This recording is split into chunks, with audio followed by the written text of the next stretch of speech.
અમદાવાદના કાંકરિયા તળાવમાં ચાલતી બોટિંગ અને વોટર સ્પોર્ટ્સ એક્ટિવિટી પોલીસ કમિશનરના જાહેરનામા બાદ બંધ કરવાની ફરજ પડી છે। વડોદરાની અંદર બોટ દુર્ઘટના બાદ ગુજરાત હાઈકોર્ટમાં જાહેર હિતની અરજીની સુનાવણી ચાલી રહી છે।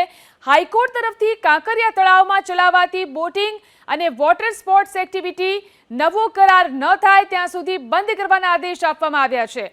તેમ છતાં કાંકરિયા લેક ફ્રન્ટ સત્તાવાળાઓ તરફથી તળાવમાં બોટિંગ અને વોટર સ્પોર્ટ્સ એક્ટિવિટી ચલાવવામાં આવી રહી છે।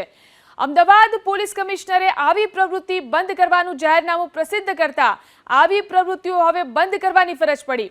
હવે તમામ પ્રવૃત્તિઓ અને એક્ટિવિટી નવા MOU ન થાય ત્યાં સુધી બંધ રહેશે।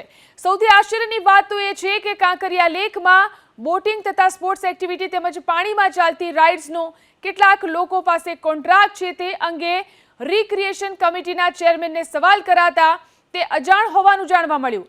નોંધનીય છે કે વડોદરા બોટ દુર્ઘટના બાદ હાઈકોર્ટે રાજ્યના નાના મોટા તમામ લેક માટે એક સરખી પોલિસી બનાવી તેનો અમલ કરવાનો આદેશ કર્યો છે।